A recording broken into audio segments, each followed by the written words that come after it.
محمدا عبد الله ورسوله أرسله بالحق بشيرا ونذيرا وداعيا إلى الله بإذنه وسراجا منيرا. أما بعد فقد قال الله تعالى في كلامه المجيد وفي فرقانه الحميد: أعوذ بالله من الشيطان الرجيم. بسم الله الرحمن الرحيم. ولقد آتينا لقمان الحكمة أن اشكر لله ومن يشكر فإنما يشكر لنفسه ومن كفر فإن الله غني حميد.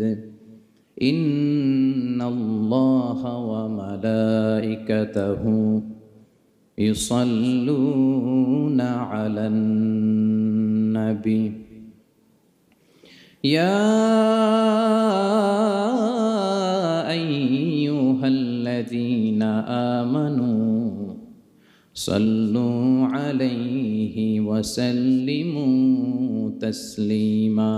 اللهم صل على سيدنا مولانا محمد وعلى آل سيدنا مولانا محمد. সবাই একসাথে পড়ুন: আল্লাহুম্মা সাল্লি আলা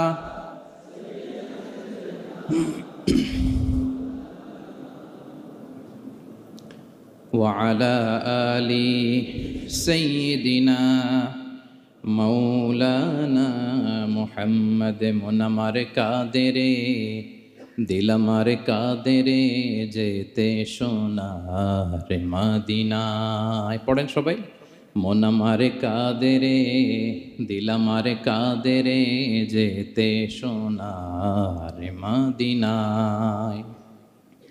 ওই মদিনার পথের ধুলি, ওই মদিনার পথের ধুলি, জুড়াই মনো বেদনা। আল্লাহুম্মা সাল্লি আলা سيدنا مولانا محمد وعلى آل سيدنا مولانا محمد. কত ব্যথা কত জ্বালা সয়েছ যে তুমি, তোমারি খুনে লাল তায়েফের ভূমি। ফেরেশতা এসে চায় ধ্বংসের হুকুম, লোহ মাখা মুহাম্মদ প্রাণেতে হাসরাত। হে আল্লাহ দয়া করো, এ তায়েফবাসী ওরা চিনেনি তো আমি যে মুহাম্মদ, হৃদয়ে মুহাম্মদ। আল্লাহুম্মা সাল্লি আলা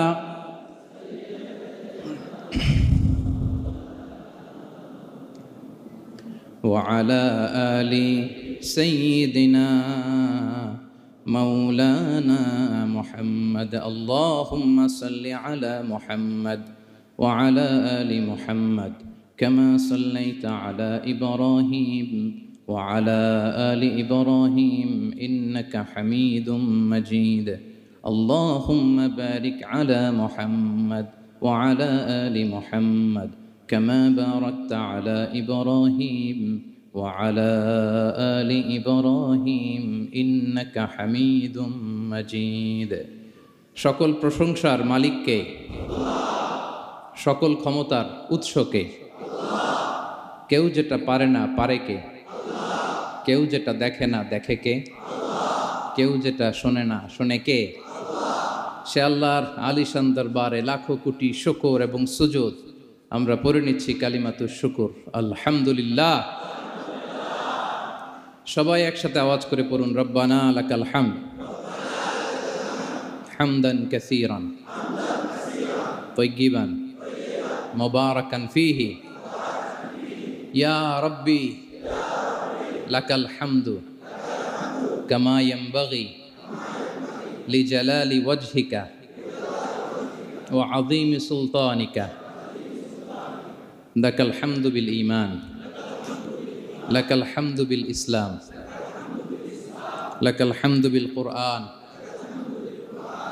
আল্লাহ রাব্বুল ইজ্জা ওয়াল জালালের দরবারে শুকরিয়া জ্ঞাপনের পাশাপাশি আমি আজকের প্রোগ্রামের যারা অর্গানাইজিং কমিটি, বাংলাদেশি মুসলিম কমিউনিটি, মালয়েশিয়ার উদ্যোগে আজকের যেই গ্র্যান্ড সেন্ট্রো বলরুম ক্লাংয়ের এই এরিয়াতে তাফসির মাহফিল 2023 এই যে চমৎকার তাফসিরের হালাকা বা মজলিসের আয়োজন করা হয়েছে, আমি আমার অন্তরের অন্তঃস্থল থেকে বাংলাদেশি মুসলিম কমিউনিটিকে ধন্যবাদ জানাতে চাই। পাশাপাশি আপনারা যারা বিকেল থেকে এসেছেন আপনাদের সবাইকে আমি অন্তরের অন্তঃস্থল থেকে শুভেচ্ছা জানাই, মোবারকবাদ জানাই। আহলান ওয়া সাহলান ওয়া মারহাবান বিকুম ফি হাযাল লিকা আত-তাইয়িব আল মুবারক। এই বলরুমের যারা অথরিটি আছেন তাদেরকে শুকরিয়া জানাই, মিডিয়া কর্মীর ভাইদের শুকরিয়া জানাই, আজকের প্রোগ্রামের অ্যাঙ্কর, সংবাদকর্মী ভাইয়েরা, ভলান্টিয়ার্স ভাইয়েরা, সবাইকে অন্তরের অন্তঃস্থল থেকে শুকরিয়া জানিয়ে মহাবিশ্বয় মহাগ্রন্থ আল কুরআন আল কারীম থেকে আমরা তাফসির শুনবো। আমরা সবাই পড়ি ইনশাআল্লাহ। আপনারা সবাই সুস্থ আছেন তো? আলহামদুলিল্লাহ। এটা হচ্ছে কোরআনের প্রতি ভালোবাসা মানুষের, কোরআনের মুআজিজা। কোরআন মানুষকে অ্যাট্রাক্ট করে, আকর্ষিত করে, কোরআনের এই ক্ষমতা আছে। রাসূল সাল্লাল্লাহু আলাইহি ওয়াসাল্লামের কণ্ঠের সুমধুর কোরআনের তেলাওয়াত শুনে অনেক কাফের কালিমা পড়ে মুসলমান হয়ে যেত। আজও কোরআনের তেলাওয়াত শুনে, কোরআনের অর্থ পড়ে, কোরআনের তাফসির পড়ে মানুষ আবেগতাড়িত হয়। এটার ইনফ্লুয়েন্স অনেক আলাদা, এটার ইম্প্যাক্ট আলাদা। এই যে দুর্বার আকর্ষণ, এটা কোরআনের আকর্ষণ, ঠিক কিনা? আমরা সব সময়ের জন্য কোরআনের সাথে সুসম্পর্ক বজায় রাখতে পারি। আল্লাহ তুমি তৌফিক দান করো। প্রিয় ভাইরা, আমি সূরাতুল লুকমান থেকে একটি আয়াত তেলাওয়াত করেছি। সূরাতুল লুকমানের দ্বিতীয় রুকুর তাফসির আজকে আমরা শুনবো। কততম রুকুর? এটা কোরআনের 31 নম্বর সূরা। এটা মাক্কি সূরা। সূরাতুল লুকমান কি সূরা? মাক্কি সূরা। কোরআনের 31তম সূরা এবং অনেকগুলো রুকু আছে এই সূরায়। আমরা দ্বিতীয় রুকু থেকে কথা শুনব। বেসিক্যালি এই দ্বিতীয় রুকুতে সাইয়েদনা লুকমান আলাইহিস সালাম ওনার ছেলেকে কিছু অ্যাডভাইস করেছিলেন, উপদেশ। বাবা হিসেবে আমরা আমাদের ছেলেমেয়েদের অ্যাডভাইস করি না? তো উনি ওনার সন্তানকে অ্যাডভাইস করেছিলেন। আর এই অ্যাডভাইসগুলো আল্লাহ তাআলার এত ভালো লেগেছে যে আল্লাহ তাআলা কোরআনের মধ্যে সরাসরি তুলে ধরেছেন। তার মানে আল্লাহ তাআলা বুঝাতে চান আমরাও যেন আমাদের সন্তানদেরকে এই অ্যাডভাইসগুলো করি। এবং আপনি অবাক হবেন, আমরা যখন তাফসিরের ইন ডেপথ তাফসিরে যাব, ভিতরে ঢুকবো, আপনি অবাক হবেন যে 3000 বছর আগের সেই উপদেশমালা কিভাবে মডার্ন টাইমের সাথে এত প্রাসঙ্গিক হতে পারে। আজ থেকে প্রায় 3000 বছর আগের piece of advises, 3000 years back in the history. এত আগের উপদেশ, দেখবেন যে মনে হচ্ছে বর্তমান সময়ের জন্য এই উপদেশগুলো আল্লাহ ধরে ধরে কোরআনে তুলে ধরেছেন। তো এই জন্য আমাদের ছেলে মেয়েদেরকে আমরা কি নসিহত করব, এত দিকে তাকানোর দরকার নাই। বাসায় যে সূরা লুকমান খুলবেন, 31তম সূরা, 12 নম্বর আয়াত থেকে 19 নম্বর আয়াত পর্যন্ত। এই 8টা আয়াত আল্লাহ যা বলেছেন আপনি আর ভাবি মিলে সন্তানদেরকে এটা শোনাবেন। গুড ইনাফ, আর কিছু লাগবে না। প্রিয় ভাইরা, সন্তান আল্লাহর দেয়া অনেক বড় নেয়ামত। আল্লাহু আকবার। নেককার সন্তান আল্লাহর কাছে চাইতে হয়, চেয়ে নিতে হয়। নবীরা দোয়া করেছেন, রব্বি হাবলি মিনাস সলিহিন, আল্লাহ নেককার সন্তান দেন। হে আল্লাহ, নেককার পুণ্যবান সন্তান দেন। আল্লাহ এমন সন্তান দেন যাদেরকে দেখলে আমাদের চোখ জুড়ায়। রব্বি জাআলনি মুকিমাস সলাতি ওয়া মিন যুররিয়াতি, আল্লাহ আমাকেও নামাজ কায়েমকারী বানান, আমার সন্তানকেও বানান। তো সন্তানের জন্য দোয়া করতে হয়, নেককার সন্তান চাইতে হয়। আপনারা যারা বিয়ে করেছেন এখনো সন্তান পান নাই, আল্লাহ তাআলা আপনাদেরকে অচিরেই এই সন্তান দান করে আপনাদেরকে ধন্য করুক। যারা এখনো বিয়ে করেননি, বিয়ের পরে আল্লাহ তাআলা আপনাদেরকে সন্তান দান করুক। এটা অনেক বড় নেয়ামা, এটা অনেক বড় নেয়ামা, এটা আল্লাহর কাছে চাইতে হয়। তো এই আলোচনাটা সবার সাথে প্রাসঙ্গিক। যারা বাবা তাদের তো লাগবে ইনস্ট্যান্ট, আজকে রাত্রে যেই শোনাইতে পারবেন। যারা বাবা হতে যাচ্ছেন তারাও আগে থেকে জেনে রাখলেন, ওয়েল প্রিপেয়ার্ড।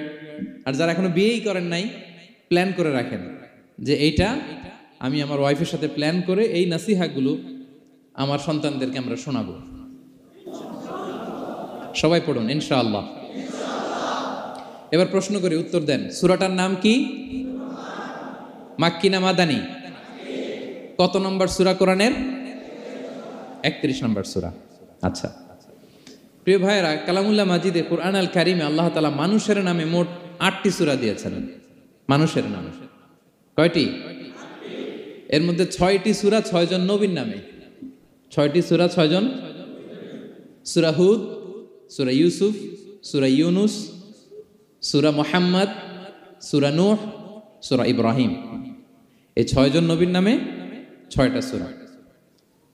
আর মানুষের নামে মোট 8টা, নবীর নামে গেল 6টা, আর রইল কয়টা? 2টা। আল্লাহর প্রিয় ভাজন একজন বান্দা এবং একজন বান্দি নামে আল্লাহ আরো 2টা সূরা দিলেন। আল্লাহর প্রিয় বান্দি মারিয়াম আলাইহিস সালাম, ঈসা আলাইহিস সালামের মা, ওনার নামে একটা সূরা আছে না? কি নাম? সূরা মারিয়াম। আর আরেকটা হচ্ছে এই যে সূরা লোকমান, উনি কিন্তু নবী না। তাহলে আবার বলি, মানুষের নামে আল্লাহ তাআলা কোরআনে কয়টা সূরা দিয়েছেন? 8টি। এর মধ্যে 6টা দিয়েছেন 6 জন নবীর নামে, আর বাকি 2টা আল্লাহর 2 জন প্রিয় বান্দাবান্দির নামে। একটা সূরা মারিয়াম আর একটা সূরাতু লোকমান।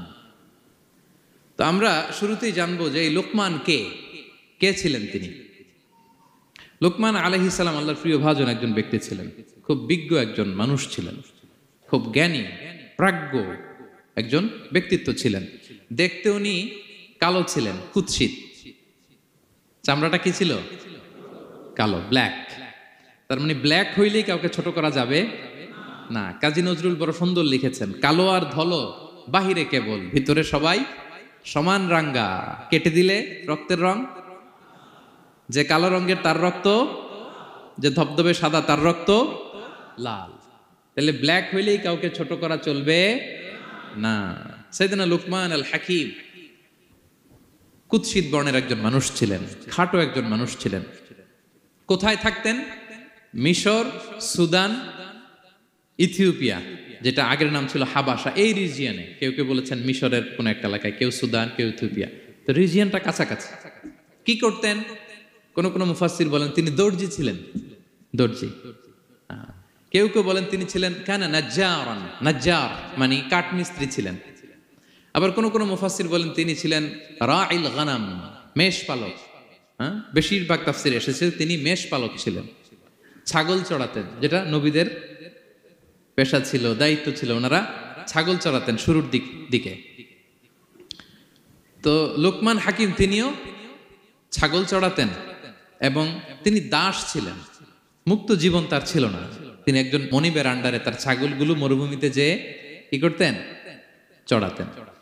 মজার ব্যাপার হচ্ছে, সারা দুপুর, সারা বিকেল, সারা দিন ছাগল চড়িয়ে আসার পরে লোকমান যখন বাসায় ফিরে আসতো, তখন এলাকার লোকজন সবাই লোকমানের কাছে জড়ো হতো, আর উনি তাদেরকে তার প্রজ্ঞা, তার বিজ্ঞচিত কথাগুলো শেয়ার করতেন, শোনাতেন, এগুলো বলতেন। তো এগুলো দেখে লোকমানের মালিক অবাক, কিরে আমার কাছে এলাকার কেউ আসে না, কিন্তু আমার দাস দেখতে কুৎসিত কালো, এই লোকমানের কাছে সবাই এসে ঘিরে থাকে, কি ওর কাছে কি পায়, কি আছে ওর কাছে? তো শ্রোতাদের কয়েকজনকে ডেকে বলল, ঘটনা কি? তোমরা সবাই লোকমান সন্ধ্যাবেলায় ফিরে আসলে তার পাশে জড়ো হও কেন, কি পাও? তো তারা বলল, আপনার দাস লোকমান, এটা সে সাধারণ কোনো মানুষ নয়, সে অসাধারণ মানুষ। সে এমন কথা বলে, এগুলো শুনলে জীবন পাল্টে যায়। সুবহানাল্লাহ বিহামদিহি। মালিক বলে, ঘটনা কি? আমি ওর মালিক, কই কোনোদিন তো এরকম ওর সাথে কোনো কনভারসেশনে যাই নাই, কথা হয় নাই, আমি তো শুনি নাই, দেখি আজকে চেক করে দেখি কি ওর এত বিজ্ঞতা, এত জ্ঞান, এত প্রাজ্ঞতা কিসের, দেখি। তো আজকে সন্ধ্যাবেলায় ফিরছে, উনি বলতেছে, ইয়া লোকমান ইযবাহ লানা শাতান, একটা ছাগল জবাই করো, ওয়া আখরিজ মিনহা আতিয়াবা মুদগাতাইন, এবার এই ছাগলের সবচেয়ে শ্রেষ্ঠ দুইটা অঙ্গ কেটে নিয়ে আসো, যাও। ফাআখরাজাল লিসান ওয়াল কলব, লোকমান যে ছাগল জবাই করে ছাগলের জিহ্বাটা আর কলব, হার্ট, এই দুইটা কেটে নিয়ে আসছে, বলছে এই দুইটা শ্রেষ্ঠ। বলছে আচ্ছা ঠিক আছে। মালিক আবার বললো ওয়াজবাহ লানা শাতান উখরা ইয়া লোকমান, যাও আরেকটা জবাই করো। ওয়া আখরিজ মিনহা আখবাসা মুদগাতাইন, এবার সবচেয়ে নিকৃষ্ট দুইটা অঙ্গ ছাগলের কেটে নিয়ে আসো, যাও দেখি তো। ফাআখরাজাল লিসান ওয়াল কলব, সে আরেকটা ছাগল জবাই করে আবার জিহ্বা আর হার্ট, কলব কেটে নিয়ে আসছে, বলছে এই যে এটা সবচেয়ে নিকৃষ্ট। তো মালিক বলে মা হাযা ইয়া লোকমান, মা লাকা ইয়া লোকমান, ঘটনা কি লোকমান? শ্রেষ্ঠ দুটো অঙ্গ কাটতে বললাম, জিহ্বার কলিজা হৃদয় কেটে নিয়ে আসলাম, বললাম সবচেয়ে নিকৃষ্ট দুটো অঙ্গ কাটো, আবার জিহ্বার এটা কেটে নিয়ে আসলাম।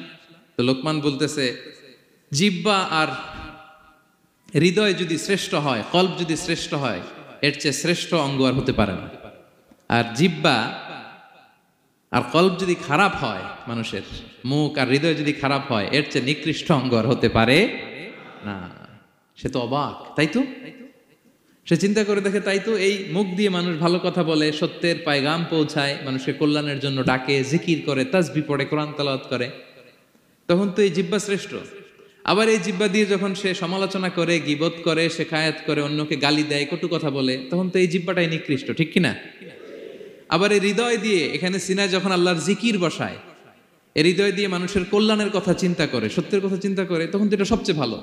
আবার এই হৃদয়ে যদি অন্যের ব্যাপারে হিংসা পুষে রাখে, এই হৃদয়ে যদি সে নিজের ব্যাপারে হাই স্টিম, অহংকার পুষে রাখে, তাইলে হৃদয়ের চেয়ে খারাপ অঙ্গার হতে পারে? মালিক অবাক হয়ে গেল, বলতেছে তাই তো লোকমান, আসলেই তুমি অনেক প্রাজ্ঞ, অনেক বিজ্ঞ, যাও, তোমাকে আমি আর এই বন্দিত্বের মধ্যে আটকে রাখতে চাই না, তোমাকে আমি এই ভালো কথাগুলো গণমানুষের কাছে পৌঁছে দেওয়ার জন্য আজ থেকে তোমাকে লোকমান আমি আজাদ করে দিলাম। মুক্ত জীবন পেয়ে মুক্ত বিহঙ্গের মতো তিনি উড়ে বেড়াতে লাগলেন, আর মানুষের কাছে তার এই প্রাজ্ঞ বিজ্ঞচিত কথাগুলো তিনি ছড়াতে লাগলেন। তো তিনি তার সন্তানকে ডেকে বলেছিলেন, কিছু উপদেশ দিয়েছিলেন ডেকে, যে বাবা এটা করো, এটা করো, এটা করো, এটা করো না। এই তার সন্তানকে এই উপদেশগুলো তিনি যে দিলেন, আল্লাহ তাআলার কাছে এত ভালো লেগেছে, এতই চমৎকার এবং পারফেক্ট মনে হয়েছে, আল্লাহ তাআলা কিয়ামত পর্যন্ত গোটা বিশ্বের সব বাবারা মায়েরা যেন তাদের সন্তানদেরকে এই উপদেশ দিতে পারে, হুবহু লিটারালি ওই কথাগুলো আল্লাহ তাআলা কোরআনের মধ্যে তুলে দিয়েছেন। আজকের সূরা লোকমানের দ্বিতীয় রুকুতে মূলত এই তাফসীরটাই আপনাদেরকে শোনাবো। তো কোন প্লট, কোন স্লট আজকে আলোচনা হবে, সবার কাছে ক্লিয়ার? হ্যাঁ, আগ্রহ জাগছে, জানার ব্যাপারে আগ্রহ জাগছে? আচ্ছা, আসুন আমরা মহাবিশ্বের মহাগ্রন্থ আল কোরআন আল কারীম থেকে সরাসরি আলোচনা শুরু করি। আমরা আউযু বিল্লাহ দিয়ে শুরু করি, সবাই পড়ুন আউযু বিল্লাহি মিনাশ শাইতানির রাজীম, বিসমিল্লাহির রহমানির রহিম। ولقد آتينا لقمان الحكمة أن اشكر لله ومن يشكر فإنما يشكر لنفسه ومن كفر فإن الله غني حميد। সুবহান আল্লাহ পড়েন। আল্লাহ তাআলা বলছেন ওয়ালাকাদ আতাইনা লুকমানাল হিকমা, আমি লোকমানকে হিকমত দিয়েছি, প্রজ্ঞা দিয়েছি, আর বলেছি আনিশকুর লিল্লাহ, লোকমান আল্লাহ শুকরিয়া করো। ওমাই ইয়াশকুর ফাইন্নামা ইয়াশকুরু লিনাফসি, যে আল্লাহ শুকরিয়া করে সে তার নিজের জন্যই করে, এটা নিজের জন্যই ভালো। ওমান কাফারা ফাইন্নাল্লাহা গানিয়ুন হামিদ, আর যে শুকরিয়া করে না, না শুকরি করে, অকৃতজ্ঞ হয়, তাহলে জেনে রেখো আল্লাহ তাআলা তিনি গানি, অমুখাপেক্ষী, তিনি হামিদ, সদা প্রশংসিত। সুবহানাল্লাহ পড়েন। তাহলে আল্লাহ তাআলা বললেন আমি লোকমানকে প্রজ্ঞা দিয়েছি, হিকমত দিয়েছি। হিকমত, হিকমত শব্দের সাথে আপনারা পরিচিত আছেন না? আমি লোকমানকে হিকমত দিয়েছি, এটা অনেক দামি জিনিস, সবার থাকে না। হিকমত জিনিসটা কি? না, জ্ঞান হচ্ছে নলেজ, আর হিকমা হচ্ছে বাংলায় বলে প্রজ্ঞা, হ্যাঁ, ইংরেজিতে বলে উইজডম। দেখি কেউ বলতে পারে কিনা, একজন আমাকে শোনান দেখি হিকমতটা কি, দেখি কেউ কিছু বলতে পারেন কিনা। হিকমত মানে ক্ষমতা, একজন বলছে। আচ্ছা, আর অলৌকিক সামথিং, আর শক্তি, আর হ্যাঁ এদিক থেকে যোগ্যতা, আর জ্ঞান। ঠিক আছে, আমার ভাইরা চেষ্টা করছে, আলহামদুলিল্লাহ। আচ্ছা, হিকমাত আর ইলমের মধ্যে পার্থক্য আছে। হিকমা is something more than knowledge. আজকে শিখে যান। ইলম মানে যেটা জ্ঞান বা নলেজ, নলেজের সাথে যখন কমন সেন্স যুক্ত হয় তখন ওটা হিকমা হয়ে যায়। সুবহানাল্লাহ কইতে পারলেন না? নলেজ, নলেজ আর common sense, I repeat, knowledge আর কমন সেন্স ইকুয়াল টু হিকমা বা উইজডম। শুধু জ্ঞান থাকলেই হয় না, জ্ঞানটা কিভাবে আপনি অ্যাপ্রোচ করবেন, প্রচার করবেন, প্রেজেন্টেশন করবেন, উপস্থাপন করবেন, এটা জানার দরকার আছে না নাই? অনেকের অনেক জ্ঞান আছে কিন্তু কিভাবে বলতে হয়, কতটুকু বলতে হয় এটা জানে না, তাই না? তাহলে জ্ঞানকে কাজে লাগানোর যে মেকানিজম, যে কর্মকৌশল, এটার নাম হিকমা। আল্লাহ বলেছেন হিকমতের সাথে দাওয়াত দাও, উদউ ইলা সাবিলি রাব্বিকা বিল হিকমা, হিকমতের সাথে দাওয়াত দাও। নামাজ পড়া ফরজ, সবাই জানি না আমরা, এটারে বলে ইলম। কিন্তু নামাজটা কিভাবে পড়তে হয়, রুকু কেমনে দিতে হয়, সেজদা কেমনে করতে হয়, সালাম ফিরায় কিভাবে এটা এক্সিট করতে হয়, এই পুরো মেকানিজমটা জানার নাম হিকমা। তাহলে knowledge plus common sense equal to হিকমা। জ্ঞান আর কমন সেন্স একসাথে যদি হয় এটা উইজডম বা প্রজ্ঞা হিসেবে রিফ্লেক্ট করে। বুঝতে পারছেন? আল্লাহ বললেন আমি লোকমানকে প্রজ্ঞা দিয়েছি। হ্যাঁ, ওমাই ইউতাল হিকমাতা ফাকাদ উতিয়া খায়রান কাসীরা, আর যাকে আমি প্রজ্ঞা দিয়েছি তাকে আমি অনেক কিছু দিয়েছি। সুবহানাল্লাহ পড়েন। আল্লাহ তাআলা যেন আমাদেরকে প্রজ্ঞা দিয়ে ধন্য করে, আমরাও যেন হিকমতের অধিকারী হতে পারি। আল্লাহ তুমি তৌফিক দান করো। তাই জন্য আল্লাহ বললেন ওয়ালাকাদ আতাইনা লুকমানাল হিকমাতা আনিশকুর লিল্লাহ ওয়া মান ইয়াশকুর ফাইন্নামা ইয়াশকুরু লিনাফসি। আমি লোকমানকে হিকমা দিয়েছি মানে প্রজ্ঞা দিয়েছি, আর বলেছি আমি আল্লাহর শুকরিয়া করো। যে শুকরিয়া করে সে তার নিজের জন্যই করে, যে কুফরি করে অকৃতজ্ঞ হয় জেনে রেখো আমি আল্লাহ গানিয়ুন হামিদ। আমি গানি, অমুখাপেক্ষী, হামিদ, সপ্রশংসিত। আল্লাহ লোকমানকে বললেন আনিশকুর লিল্লাহ, আল্লাহর জন্য শুকরিয়া করো। শুকরিয়া যে করে সে তার নিজের জন্যই করে, এখানে আল্লাহর কিছু হয় না। নাকি আমরা শুকরিয়া করলে আল্লাহর ক্ষমতা 1 ইঞ্চি বেড়ে যায়? আমরা গোটা বিশ্বের সবাই সিজদায় পড়ে থাকলে আল্লাহর ক্ষমতা একটু বেড়ে যাবে না? বাড়বে। আর আমরা সবাই যদি সবচাইতে পাপী হয়ে যাই আল্লাহর ক্ষমতা কমে যাবে না? কমবে। তাহলে লাভ লস আল্লাহর কিছু নাই, লাভ লস সব কাদের? আওয়াজ করে সবাই বলুন, লাভ লস কাদের? শুকরিয়া করলে আমাদের লাভ। লা ইন শাকারতুম লা আযীদান্নাকুম ওয়া লা ইন কাফারতুম ইন্না আযাবি লাশাদীদ। আল্লাহ বলেন যদি তোমরা শুকরিয়া করো নেয়ামত বাড়িয়ে দেব, আর যদি কুফরি করো জেনে রেখো আমার আযাব, আমার পানিশমেন্ট, আমার শাস্তি বড় কড়া। আমি আল্লাহ সব সময় ধরি না, ধরলে ছাড়ি না। ঠিক কি না? ধরে ধরে ধরে না, ধরলে আল্লাহ ছাড়ে না। শুকরিয়া করলে তিনি বাড়াতে থাকে, দিতেই থাকে। শুকরিয়া করবেন তো পাবেন, নিয়ামতে শুকরিয়া করবেন তো পাবেন, করবেন তো পাবেন। তো শুকরিয়া করলে আমাদের লাভ, আমাদের লাভ। হাদিসে কুদসিতে আল্লাহ বলেছেন এই বানি আদম সবাই মিলে, হ্যাঁ, আলা আতকা কলবি রাজুলিন ওয়াহিদ, তোমরা যদি সবাই সবচেয়ে মুত্তাকি হয়ে যাও, ইবাদতে লুটিয়ে পড়ো সবাই, আমার কিচ্ছু পারবে না। আর তোমরা সবাই যদি আফজারি কলবি রাজুল ওয়াহিদ, সবচেয়ে নিকৃষ্ট আত্মার মানুষ হও, পাপাচারে ডুবে যাও, আমি আল্লাহর ক্ষমতার 1 ইঞ্চিও কমবে না। তাহলে শুকরিয়া করলে কাদের লাভ? সেটাই আল্লাহ বললেন শুকরিয়া করলে তোমাদের লাভ। ওমান কাফারা ফাইন্নাল্লাহা গানিয়ুন হামিদ, তিনি অমুখাপেক্ষী, অমুখাপেক্ষী, তিনি কারো কাছে ঠেকা না, কিন্তু আমরা তার কাছে ঠেকা। ঠিক কিনা? আমরা বিপদে পড়লে কার কাছে চাই? আল্লাহ কারো কাছে চায়? আমাদের ফরিয়াদ আমরা কার কাছে জানাই? আল্লাহর কি কারো কাছে ফরিয়াদ জানানো লাগে? তিনি গানিয়ুন হামিদ, অমুখাপেক্ষী, কারো প্রতি তিনি মুখাপেক্ষী নয়। গোটা বিশ্ব তার কাছে প্রার্থনা করে, গোটা বিশ্ব মুখ থুবড়ে তার কাছে পড়ে থাকে, গোটা বিশ্ব লুটিয়ে পড়ে সিজদায় পড়ে তার কাছে রোনাজরি করে, কিন্তু তিনি কারো কাছে কিছু চেতে হয় না। তিনি গানিয়ুন হামিদ। এরপর আল্লাহ তাআলা সেদিনা লোকমান আলাইহিস সালাম সন্তানকে কি উপদেশ দিলেন এর পরের আয়াত থেকে শুরু করলেন। আল্লাহ তাআলা বললেন ওয়া ইয ক্বালা লুকমানু লিবনিহি ওয়া হুয়া ইয়াইদুহু ইয়া বুনাইয়া লা তুশরিক বিল্লাহ ইন্নাশ শিরকা লাযুলমুন আযীম। আল্লাহ বললেন স্মরণ করুন সে সময়ের কথা যখন লোকমান তার সন্তানকে বলেছিল, কি অবস্থায়, ওয়াহুয়া ইয়াইদুহু, ওয়াজ করতেছিল ছেলেকে, নাসিহাত করতেছিল, কাউন্সিলিং করতেছিল। ফ্যামিলিতে এটা খুব জরুরি, নাসিহা করা, একে অপরকে উপদেশ দেয়া। কারণ আর দিন ও আর নাসিহা, দিন মানেই কল্যাণ কামনা করা, দিন মানেই অন্যকে কি দেয়া, উপদেশ দেয়া, নাসিহা দেয়া। এটা যেন আমরা দেই। এই জন্য ফ্যামিলি কাউন্সিলিংটা জরুরি। নিজেই হুট করে সব সিদ্ধান্ত নেবেন না। আপনার স্ত্রীর সাথে পরামর্শ করুন, আপনার সন্তানদের সাথে পরামর্শ করুন। দেখেন সাইয়েদনা ইব্রাহিম আলাইহিস সালাম, তিনি স্বপ্নে দেখলেন তিনি ইসমাইলকে জবাই করতেছে। এটা দেখেই ডিরেক্টলি জবাই করতে উদ্যত হলেন না। তিনি ছেলেকে বললেন, ফানজুর মাযা তারা ইন্নী রাআইতু ফিল মানামি আন্নী আযবাহুক।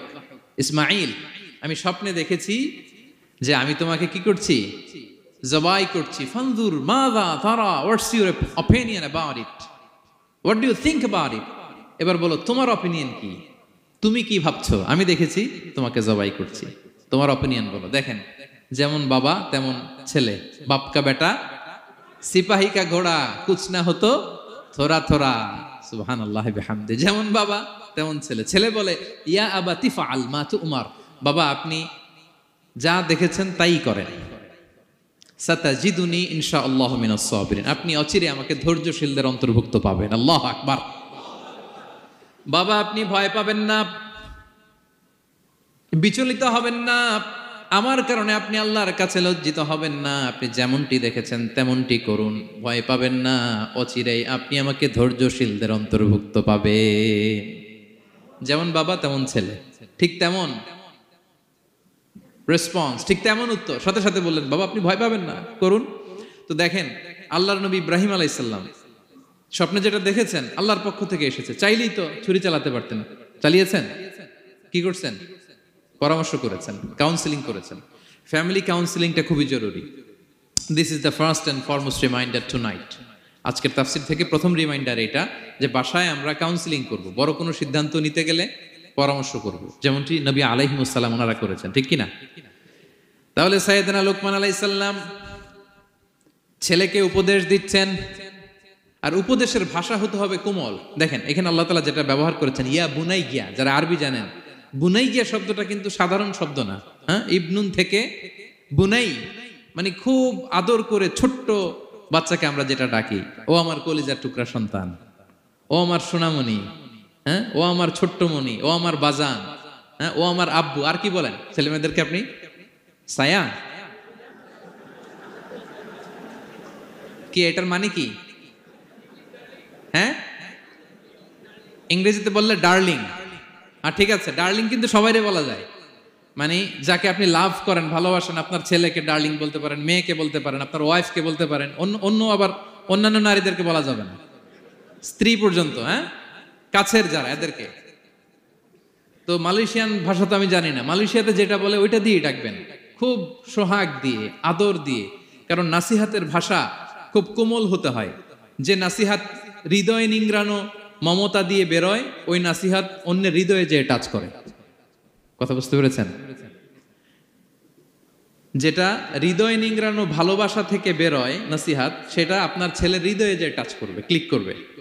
আর যদি রেগে মেগে আগুন হয়ে ওরে ধরেন, নামাজ পড়লি না কেন, এটা করলি কেন, এমনটা হইলো কেন, ও শুনবে? শুনবে না, বিগড়ে যাবে। দেখেন সাইয়েদনা মূসা আলাইহিস সালাম এবং সাইয়েদনা হারুন আলাইহিস সালাম দুজন মিলে যখন ফেরাউনকে দাওয়াত দিতে যাবেন, আল্লাহ বললেন, মূসা তোমার মেজাজ কিন্তু গরম, এই গরম মেজাজ নিয়ে ফেরাউনের দাওয়াত দিলে হবে না। রব্বুল আলামিন বললেন, মূসা তোমার মেজাজ বড্ড গরম, কিন্তু তোমার জিহ্বাটা দিয়েছি আমি নরম। এই নরম জিহ্বা দিয়ে ফেরাউনের দরবারে যে যখন দাঁড়াবা, ফাকুলা লাহু কাওলান লাইয়িনান লাআল্লাহু ইয়াতাযাক্কারু আও ইয়াখশা। সুবহানাল্লাহ পড়েন।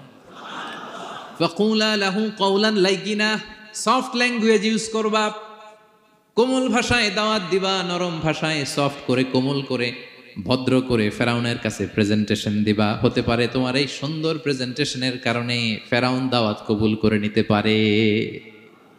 দেখেন আমাদের যে অ্যাপ্রোচে ভুল অনেক দায়ীদের। ফেরাউনের মতো কুখ্যাত সন্ত্রাসী এই পৃথিবী আর দেখবে? কথা বলেন না কেন? ফেরাউনের চাইতে বড় গডফাদার, ফেরাউনের চাইতে বড় সন্ত্রাস ডাকাত এই পৃথিবীতে আর দ্বিতীয়টা কেউ এসেছে? তো এই ফেরাউনকে দাওয়াত দেওয়ার জন্য আল্লাহ মুসাকে বললেন, মুসা সফটলি বইল, কোমল ভাষায় বইল, একটু মোলায়েম সুরে বইল, যাতে ওর হৃদয়ে টাচ করে। আর আমরা যাদেরকে খারাপ মনে করি, যাদেরকে আমরা পাপী মনে করি, তারা কি ফেরাউনের চেয়েও খারাপ? হ্যাঁ, তো তাদের কাছে আমরা যখন বার্তা পৌঁছাই, আমরা তো অ্যাগ্রেসিভ হই কেন? আমরা তো অ্যাটাকিং হই কেন? আমরা হিট করে করে কথা বলি কেন? না, দিস ইজ নট দ্য দাওয়া অ্যাপ্রোচ। এইভাবে দাওয়াত দিলে সেই দাওয়াত কোনো ফল বয়ে আনবে না। তো দেখেন আল্লাহ বললেন, ওয়াইদ ক্বালা লুকমানু লিবনিহি ওয়া হুয়া ইয়াইদু। স্মরণ করুন সে সময়ের কথা যখন লোকমান তার ছেলেকে বলেছিল, ওয়াজ করে, উপদেশ দিয়ে, নাসিহা করে, ইয়া বুনাইয়া, ও আমার কলিজার টুকরা সন্তান, ও আমার সোনামণি। যত কোমল ভাষায় আপনার ছেলেকে ডাকতে পারেন, এরকম আদর দিয়ে, সোহাগ দিয়ে, হ্যাঁ, মায়া মমতা মাখা মোলায়েম কণ্ঠে ওকে ডাকবেন। ডেকে কি উপদেশ দিলেন দেখেন। সাইয়েদনা লোকমান প্রথম উপদেশ দিলেন, ইয়া বুনাইয়া, আমার সন্তান, লা তুশরিক বিল্লাহ, ও আমার কলিজার টুকরা বাবা, আল্লাহর সাথে তুমি শিরক করো না। প্রথম উপদেশ, খবরদার আমার কলিজার টুকরা সন্তান, আল্লাহর সাথে শরীক করতে যেও না। আল্লাহর সমকক্ষ কাউকে মনে করো না। আল্লাহকে যেমনি বড় মনে করো, আল্লাহকে যেমনি রিজিক দাতা মনে করো, আল্লাহকে যেমনি পালন কর্তা মনে করো, গোটা বিশ্বের কোন সৃষ্টিকে এমন মনে করো না। লা তুশরিক বিল্লাহ, শিরক করো না। প্রথম অ্যাডভাইস দেখেন, প্রথম অ্যাডভাইসটা অনেক গুরুত্বপূর্ণ। সবচেয়ে জরুরিটা আগে বলতে হয়। কি বলেন? আগে বলতেছে লা তুশরিক বিল্লাহ, ও আমার সন্তান, আল্লাহর সাথে শরীক করো না, কারণ ইন্না শিরকা লা যুলমুন আযীম, আল্লাহর সাথে শিরক বড় পাপ। এটা হচ্ছে যুলমুন আযীম, অনেক বড় জুলুম। এটা মহাপাপ, এটা অনেক বড় জুলুম। শিরকের চাইতে বড় জুলুম আর হতে পারে? শিরকের চাইতে বড় জুলুম আর হতে পারে? কারণ এই জুলুম আপনি সৃষ্টি হয়ে করতেছেন কার প্রতি? বুঝে থাকলে উত্তর দেন। এই জুলুম আপনি সৃষ্টি হয়ে কার প্রতি করতেছেন? আল্লাহর প্রতি। জুলুম কারে বলে দেখি, কে বলতে পারে? অত্যাচার আর মানুষের হক নষ্ট করা। মাশাআল্লাহ, অনেক চমৎকার, এটা জুলুম। তার মানে অধিকার নষ্ট করা। কি বলেন? অধিকার হরণ করা, এটা হচ্ছে জুলুম। ইনসাফ বিরোধী কাজ করা, এটা জুলুম। এই যে আল্লাহ তাআলা আমাদের সৃষ্টি করলেন, অস্তিত্বহীনতা থেকে তিনি আমাদের অস্তিত্ব দিলেন, আমাদেরকে রিজিক দিলেন, নেয়ামত দিয়ে আমাদেরকে ধন্য করলেন। তো আল্লাহ তাআলার অধিকার ছিল না যে তাকেই আমি সেজদা দিব? এটা তার অধিকার। এটা কার রাইট? আমরা হিউম্যান রাইটস নিয়ে কথা বলি, অ্যানিমাল রাইটস নিয়ে কথা বলি, উইমেন রাইটস নিয়ে কথা বলি। ইবাদতের অধিকারী তিনি, এটা তার অধিকার। তার জন্য আমরা সিজদায় লুটিয়ে পড়বো। তো এই সিজদা আপনি ওদিকে না দিয়ে যদি মাজারে দেন, আল্লাহর অধিকার নষ্ট করছেন না? কথা বলেন, এটা ইনসাফ হইছে? যিনি রিজিক দিল, যিনি সৃষ্টি করলো, যিনি নিয়ামত দিল, তার ইবাদত না করে আপনার মতো আরেকটা সৃষ্টির সামনে আপনি এরকম নমস্ত নমস্ত গান, এটা তার অধিকার হরণ হয়েছে না? এটা ইনসাফ বিরোধী হয়েছে না? এজন্য আল্লাহ বলেছেন, ইন্না শিরকা লা যুলমুন আযীম। শিরকে সবচেয়ে বড় জুলুম বলার কারণ কি? কারণ আপনি সৃষ্টি হয়ে স্রষ্টার উপর জুলুম করেছেন। এর চেয়ে বড় জুলুম আর হতে পারে? এজন্য সাইয়েদনা লুকমান আলাইহিস সালাম বললেন, ইয়া বুনাইয়া লা তুশরিক বিল্লাহ, ও আমার কলিজার টুকরা সন্তান, খবরদার খবরদার, কশিন কালে আল্লাহর সাথে শিরক করবে না। কারণ শিরক হলো সবচাইতে বড় জুলুম, সবচেয়ে বড় পাপ, সব পাপের বাপ। এর নাম হচ্ছে শিরক। এর চেয়ে বড় পাপ হতে পারে? পাপের জগতে যদি র্যাঙ্কিং করেন, নাম্বার 1 সবাই নাম্বার 1। আল্লাহ সব মাফ করে দেয়, সব গুনাহ তিনি ক্ষমা করে দেয়, সব পাপকে তিনি চাইলেই মোচন করে দিতে পারেন, শুধুমাত্র কেবলমাত্র শিরকের গুনাহ ছাড়া। ঠিক কিনা? ইন্নাল্লাহা লা ইয়াগফিরু আন ইউশরাকা বিহি ওয়া ইয়াগফিরু মা দুনা যালিকা লিমান ইয়াশা। আল্লাহ তাআলা চাইলে সব গুনাহ তোমার ক্ষমা করে দিতে পারেন, কেবলমাত্র শিরকের গুনাহ ছাড়া। এটা ক্ষমা করে না, কারণ এইটা আল্লাহকে অপমান করার শামিল। ঠিক কিনা? আল্লাহর উদাহরণ বাদ দেই, আপনার বস যে আপনাকে খুব ভালোবাসে, যে আপনাকে স্যালারির বাইরেও আরো অনেক কন্ট্রিবিউশন করে, টাকা দেয়, আদর করে, এই সুবিধা দেয়, ওই সুবিধা দেয়, আপনি উনারে শ্রদ্ধা না দেখাইয়া এই শ্রদ্ধা আপনি অন্যদের দেখান, কিন্তু উনারে শ্রদ্ধা করেন না। উনি এটা মেনে নিবে? কথা বলেন। যে আল্লাহ আপনার জীবন দিলেন, রিজিক দিলেন, সব দিলেন, গোটা জগৎটাই তো তা, সব দেওয়ার পরেও সিজদা যে আপনি কোথায় দেন? হ্যাঁ, মাজারে, দরগায়, বাবার কাছে। এরকম আছে না নাই? হ্যাঁ, আমাদের এখানে কেউ নাই। হ্যাঁ, দেশে গেলে এরকম মাজারে যে মানত টানত করেন নাকি? হ্যাঁ, মানত করেন? মাজারে সেজদা দেওয়া যাবে? চাইতে হবে একটা সত্তার কাছে। চিল্লায় বলুন তো তিনি কে? এজন্য বিশ্বনবী বলেন, ইযা সাআলতা ফাসআলিল্লাহ, চাইলে আল্লাহর কাছে চাও। ওয়া ইযা ইসতাআনতা ফাসতাইন বিল্লাহ, সাহায্য যদি চেতে হয় একজনের কাছে চাইবা। চিল্লায় বলেন তিনি কে? নাকি বাবার কাছে? হ্যাঁ, দয়াল বাবা রে দয়া করো আমারে। আপনার বাবার যখন ডায়রিয়া হয় উনি চায় কার কাছে? আপনার বাবা যখন বিপদে পড়ে কাঁদে কার কাছে? এই জন্য আমরা চাবো কার কাছে? দয়ালা আল্লাহ রে দয়া করো আমারে। এটা বলতে হবে, ঠিক কিনা? বলেন সবাই, দয়ালা আল্লাহ রে দয়া করো আমারে। এজন্য এই জিনিসটা সাইয়েদনা লুকমান আলাইহিস সালাম প্রথমে ফোকাস করলেন, বললেন লা তুশরিক বিল্লাহ, ও আমার কলিজার টুকরা সন্তান, আল্লাহর সাথে শিরক করো না, খবরদার। আল্লাহর সাথে কাউকে সমকক্ষ মনে করবা না, কারণ ইন্না শিরকা লা যুলমুন আযীম, শিরিক হলো সব চাইতে বড় পাপ, মহা জুলুম। এই জুলুম আল্লাহর প্রতি করা হয়। তাহলে প্রথম উপদেশটা বুঝতে পারছেন আমার প্রিয় ভাইরা?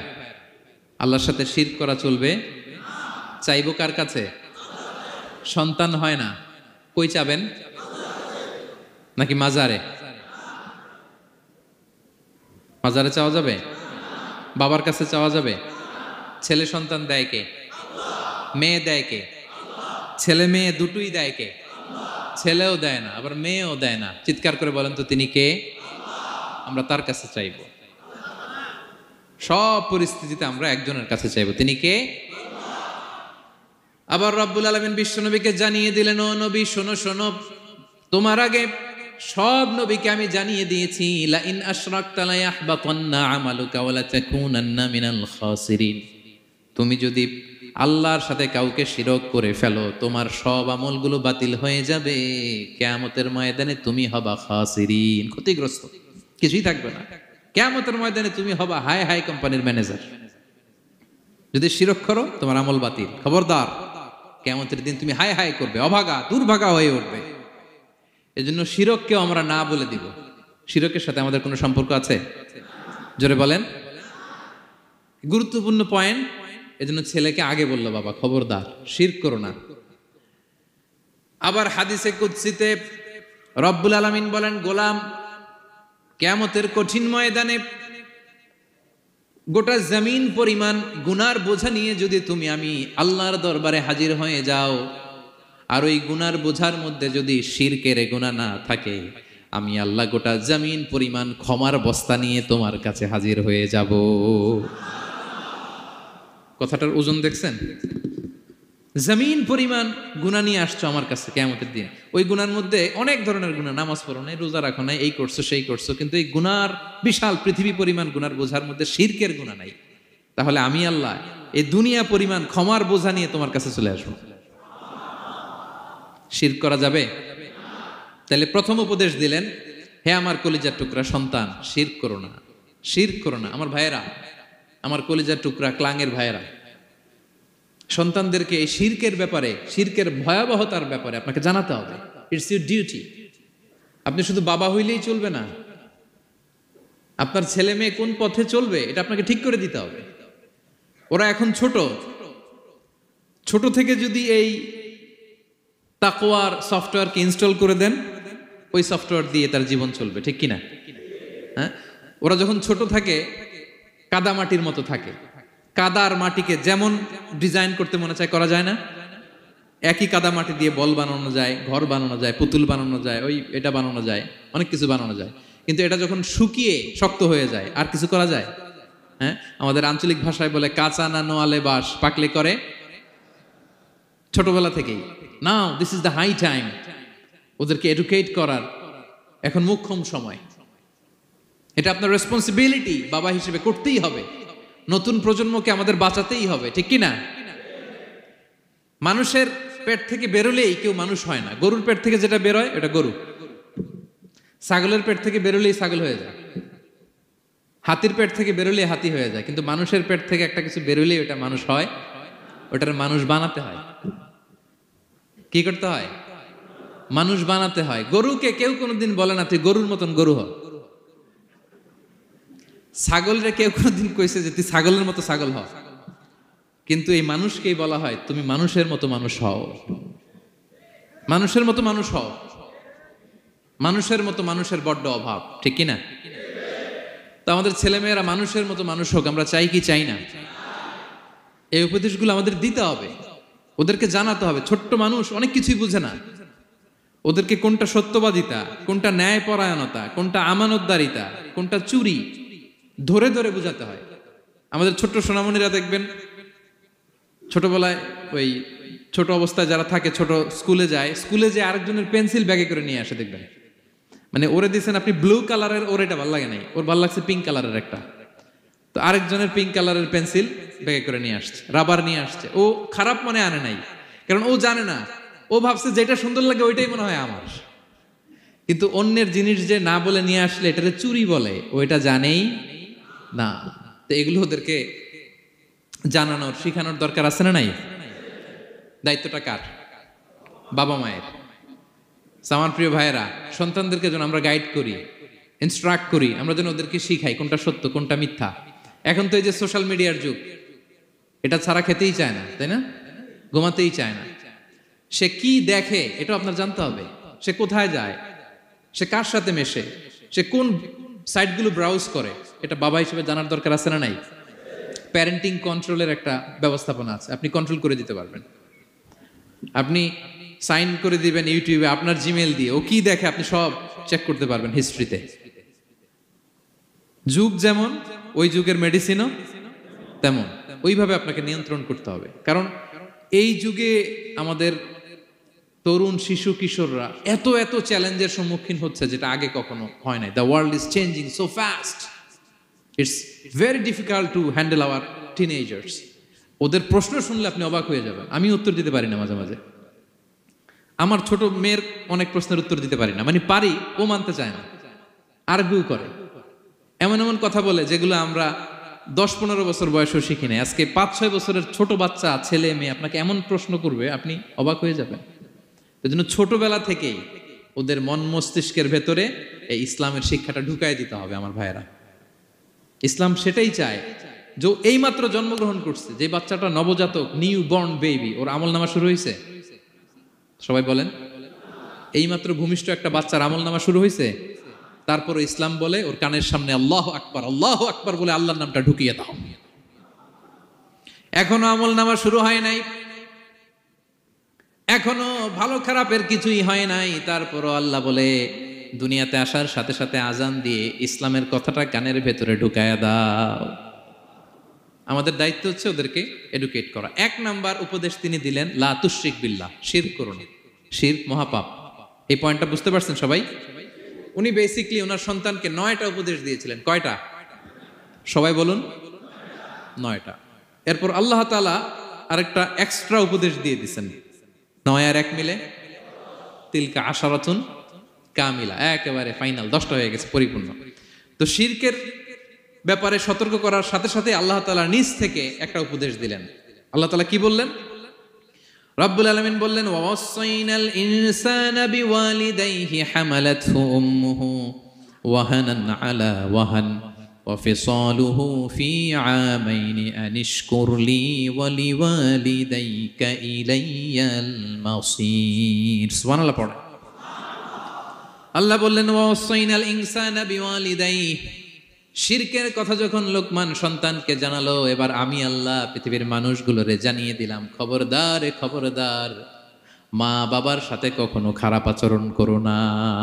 ওয়াসাইনাল ইনসান, মানুষকে আমি ওসিয়ত করলাম, রেকমেন্ড করলাম, ভার্ডিক্ট জারি করে দিলাম, বিওয়ালিদাই, মা বাবার ব্যাপারে তাদের সাথে সদাচরণ করবে। মা বাবার সাথে খারাপ আচরণ করা যাবে। জান্নাতে একটা দরজা আছে, নাম আল আব, বাবা, আর একটা আল উম, মা। যারা বাবা মার সাথে ভালো আচরণ করছে তারা ওইটা দিয়ে ঢুকবে। সুবহানাল্লাহ পড়ে। এক লোক বললেন, ইয়া রাসূলুল্লাহ, আমার মাকে কাঁধে করে কাবার চারদিকে ঘুরিয়েছি, তাওয়াফ করিয়েছি। প্রচন্ড রোদের মধ্যে আমার মাকে কাঁধে করে কাবার চারদিকে লাব্বাইক লাব্বাইক বলে অনেকবার ঘুরিয়েছি। ইয়া রাসূলুল্লাহ, আপনি আমাকে বলে দেন, ছোটবেলা যখন আমি আমার মায়ের বুকের দুধ খেয়েছি ওই দুধের শোধটুকু আদায় হয়েছে কিনা? বিষ্ণুই বললেন, কি প্রশ্ন করলা তুমি? লাউ কাতাতা জিলদাক, তুমি যদি তোমার গায়ের চামড়া কেটে জুতা বানিয়ে দাও, চামড়াটা কেটে শুকিয়ে যদি জুতা বানিয়ে তোমার মায়ের পায়ের নিচে দিয়ে দাও, ছোটবেলায় মায়ের বুকের যে দুধ খেয়েছো একটা দুধের এক ঢোক দুধ খাওয়ার শোধ আদায় হবে না। এক ঢোক যে দুধ খাইছো ওইটারই শোধ আদায় হবে। খবরদার, খবরদার, বাবা মার ব্যাপারে সাবধান। বিশেষ করে মায়ের সাথে দুজনের কথাই আল্লাহ প্রথমে বললেন, এরপরে বললেন বিশেষ করে মায়ের সাথে, কারণ হামালাতহু উম্মুহু, বাবা তোমারে পেটে ধরে নাই, পেটে ধরেছে কে? ওয়াহানান আলা ওয়াহান, 10 মাস 10 দিন বোঝার পরের বোঝা, যন্ত্রণার পরে যন্ত্রণা বাবা সহ্য করে নাই, করেছে কে? এত বড় একটা পেট হয়ে গেছিল, জানেন তো? হ্যাঁ, আল্লাহ। এই পেটটা নিয়ে বারবার কিচেনে যাওয়া লাগছে, এটা নিয়ে টয়লেট করে, এটা নিয়ে গোসল করে, ঘুমাতে পারে না, শুইলে উঠতে পারে না, উঠলে বসতে পারে না। একদিন 2 দিন, 1 সপ্তাহ 2 সপ্তাহ, 10 মাস 10 দিন আমার মাকে এই কষ্ট দিয়েছি। মায়ের কলিজার মাঝখানে লাথি মেরে দুনিয়াতে এসেছে। এরপরে আল্লাহ বললেন, ওয়া ফিসালুহু ফি আমাইন, এখানেই শেষ নয়, দুধ ছাড়াতে লেগেছে 2 বছর। কয় বছর? ও গো মা, তুমি এই ধরনের শ্রেষ্ঠ নেয়ামত, তোমারই পদ তলে রয়েছে জান্নাত। ও গো মা, তুমি এই ধরনের শ্রেষ্ঠ নেয়ামত, তোমারই পদ তলে রয়েছে জান্নাত। ঠিক কিনা? দেখেন আল্লাহ মর্যাদা কোথায় বাড়ালো। আমাদের দুনিয়ার পুরুষ মানুষদের পায়ের নিচে থাকে জুতা, জুতার নিচে বালু, কার্পেট কিংবা ফ্লোর। আর আল্লাহ বলে, দুনিয়ার এক একটা মায়ের পায়ের নিচে আমি জান্নাত দিয়ে রেখেছি। এই পৃথিবীটারে 100 বার বিক্রি করলে জান্নাতের একটা চেয়ারের দাম হবে? বুঝে শুনে উত্তর দিবেন। এই পৃথিবীটাকে, পৃথিবীর যে সম্পদ, এটা এস্টিমেশন করে, হ্যাঁ, 1000 বার বিক্রি করলে যে দামটা হবে ওই দাম দিয়ে জান্নাতের একটা চেয়ারের দাম হবে?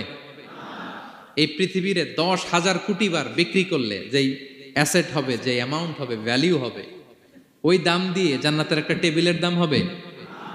আর যেই জান্নাত, পুরো জান্নাতটা মায়ের পায়ের নিচে পড়ে আছে, ওই পা দুইটার দাম কত? সুবহানাল্লাহ পড়বেন না? মা বাবার দোয়া অনেক বড় দোয়া। কখনো যেন আমরা বেয়াদবি না করি, কখনো যেন তাদের মনে কষ্ট না দেই, সবসময় যেন তাদের কাছ থেকে দোয়া নেই। পারা যাবে? এটা আল্লাহ তাআলা ঢুকিয়ে দিলেন। তাহলে সাইয়েদনা লোকমান প্রথমে বলল, বাবা শিরক করো না। এরপরে রব্বুল আলামিন বললেন, শিরকের পরে তোমাদের সবচাইতে বড় দায়িত্ব যে বাবা মা তোমাদের জন্য এত কষ্ট করেছে, তাদের সাথে খারাপ আচরণ করো না। 2টা হয়ে গেল। কয়টা? আওয়াজ করে বলেন, কয়টা? 3 নম্বরে সাইয়েদনা লোকমান আলাইহিস সালাম ছেলেকে বললেন, ইয়া বুনাইয়া ইন্নাহা ইন তাকু মিসকালা হাববাতিন মিন খারদালিন ফাতাকুম ফি সখরাতিন আও ফিস সামাওয়াতি আও ফিল আরদি ইয়াতি বিহাল্লাহ ইন্নাল্লাহা লাতীফুন খাবীর। 3 নম্বরে সাইয়েদনা লোকমান বললেন, বাবা সরিষার দানা পরিমাণ কোনো ভালো কাজ যদি তুমি করো কিংবা খারাপ কাজ যদি তুমি করো, সেটা যদি মাউন্ট এভারেস্টের উপরে উঠে করো, কোনো খারাপ কাজ, আও ফিস সামাওয়াতি মহাশূন্যে যে যদি করো, আও ফিল আরদে জমিনের অতল গহ্বরে কোনো সুড়ঙ্গ বানিয়ে সেখানেও যে যদি কোনো পাপ করো, ইয়াতি বিহাল্লাহ, সেটাও আল্লাহ নিয়ে আসবে। কোনো পাপ বা কোনো ভালো কাজ আকাশে উঠে, পাহাড়ে উঠে কিংবা সুড়ঙ্গ করে জমিনের ভিতরে ঢুকেও যদি করো, কিয়ামতের দিন আমলনামায় সেটা দেখতে পাবে। সুবহানাল্লাহ পড়বেন না? কারণ ইন্নাল্লাহা লাতীফুন খাবীর, তিনি হলেন লাতীফ, সূক্ষ্মদর্শী। যত ছোট কাজই করো না কেন তার চোখে ফাঁকি দেয়া যায়? তার মানে 3 নাম্বার উপদেশে সাইয়েদনা লোকমান তার ছেলেকে আল্লাহর শক্তি, আল্লাহর ক্ষমতার ব্যাপারে একটা ধারণা দিচ্ছেন। নিজের ছেলেকে তার রবকে চিনাইতে হবে। আমাদের রবকে আমাদের চিনার দরকার আছে না নাই? ছেলেকে বোঝাবেন, বাবা ওই যে তুমি মসজিদে আমার সাথে যে সেজদা দাও, কারে দাও জানো? তিনি কত বড়, তিনি কত বিশাল ক্ষমতার অধিকারী। তুমি সামান্য কোনো ভালো কাজ কিংবা খারাপ কাজ এটা যদি মহাশূন্যে উঠেও করো, পাহাড়ের চূড়ায় গিয়েও যদি করো, জমিনকে ফেড়ে সুরঙ্গের ভেতরে ঢুকেও যদি করো, তার চোখকে কঠিনকালেও ফাঁকি দেয়া যাবে। তার মানে 3 নম্বরে আল্লাহর ধারণার ব্যাপারে, শক্তির ব্যাপারে, ক্ষমতার ব্যাপারে, আল্লাহ তাআলার অথরিটির ব্যাপারে, ক্যাপাসিটির ব্যাপারে একটা স্বচ্ছ ধারণা দিয়ে দিল। তুমি জানো নাকি কোন রবের ইবাদত তুমি করো? গোটা দুনিয়ার সবার চোখকে ফাঁকি দেয়া গেল, আল্লাহর চোখকে কঠিনকালেও ফাঁকি দেয়া যায় না, ঠিক কি না? এই পৃথিবীতে সবার চোখকে ফাঁকি দেয়া যায় কি যায় না? পুলিশের চোখ, সিকিউরিটির চোখ, বিমানবন্দরে কাস্টমস অফিসারের যে অফিসার থাকে তাদের চোখ, বিভিন্ন জায়গায় বড় বড় যে সিসি ক্যামেরা থাকে, এগুলো ফাঁকি দেয়া যায়। ফাঁকি দেয়া যায় না একজনের চোখ। আওয়াজ করে বলুন তো তিনি কে? ফাঁকি দেওয়া যায়? আচ্ছা বলেন, এই ছোটবেলা থেকেই এই সেন্সেশন, এই অনুভূতি যদি, এই অনুভূতির সফটওয়্যার যদি আপনার ছেলের মাথায় ঢুকায় দেন, এই ছেলে কোনোদিন দুর্নীতি করবে? খাদ্যে ভেজাল দিবে? মাছে ফরমালিন দিবে? প্রতিবেশীকে কষ্ট দিবে? অনিয়ম করবে? অন্যের অধিকার হরণ করবে না। এজন্য ছোটবেলা থেকেই তার রবকে চিনায় দিতে হবে, রবকে চিনায় দিতে হবে। 3 নম্বরে ছেলেকে তিনি বললেন, বাবা অতি ক্ষুদ্র ভালো কাজ কিংবা খারাপ কাজ যেখানেই করো না কেন, কিয়ামতের দিন সেটা তুমি দেখবা। তার মানে তখন থেকে সে বুঝবে আমি যাই করি না কেন, ভালো করলে এটার একটা প্রতিদান, একটা রিওয়ার্ড আমি পাবো, ঠিক না? আর খারাপ যদি করি এটার শাস্তি আমাকে ভোগ করতেই হবে। আল্লাহর সুপ্রিম কোর্টের কাঠগড়ায় আমাকে দাঁড়াতেই হবে। নিক্তি পাল্লা, মাওয়াজিন আল কিসত, ন্যায়ের মানদণ্ড আল্লাহ সেদিন স্থাপন করবেন। আমরা যেটা মিজানের পাল্লা বলি, এটা মূলত ন্যায়ের মানদণ্ড।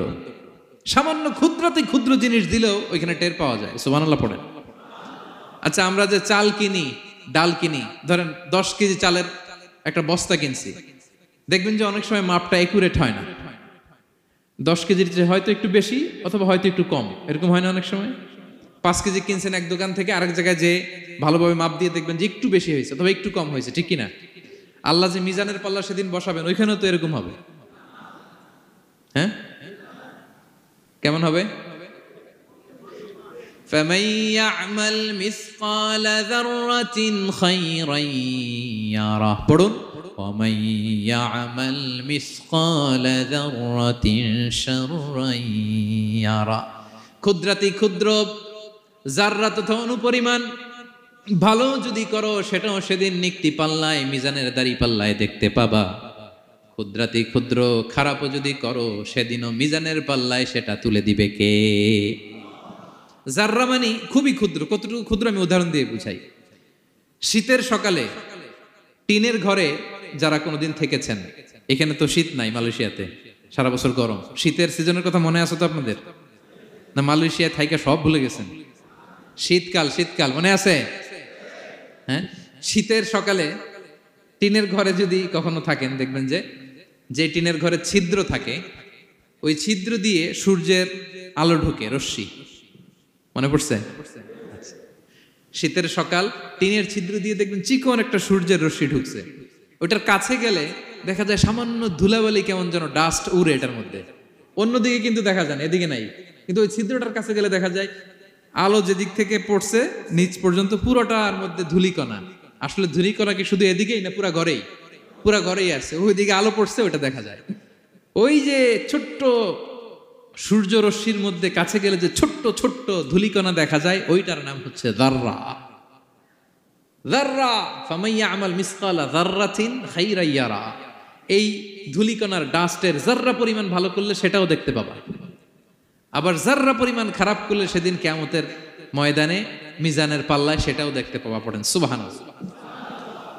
তার মানে 3 নম্বরে ছেলেকে আল্লাহর শক্তি আর সম্ভাবনা সম্পর্কে সতর্ক করলেন, জানান দিয়ে বললেন, বাবা যেটাই করো না কেন সবার চোখকে ফাঁকি দেওয়া যায় না, একজনের চোখ তিনি কে? কয়টা গেল উপদেশ? সবাই বলুন তো কয়টা? 3টা। 4 নম্বরে লোকমান আলাইহিস সালাম বললেন, ইয়া বুনাইয়া আকিমিস সালাহ, ও আমার সন্তান, 4 নম্বরে উপদেশ হলো তোমাকে নামাজ কায়েম করতে হবে। নামাজ, সবার আগে নামাজ। কাজকে বলে দাও আমার নামাজ আছে, নামাজকে বলো না কাজ আছে, ঠিক কি না? সালাত কায়েম করো, সালাতে কায়েম করো, হবে জান্নাতি তুমি, হবে জান্নাতি তুমি, দিবে কাল হাসরে শীতল ছায়া আরশে আজিম, রব্বিয়াল আলা রব্বিয়াল আযীম, রব্বিয়াল আলা রব্বিয়াল আযীম। সুবহানাল্লাহ পড়েন।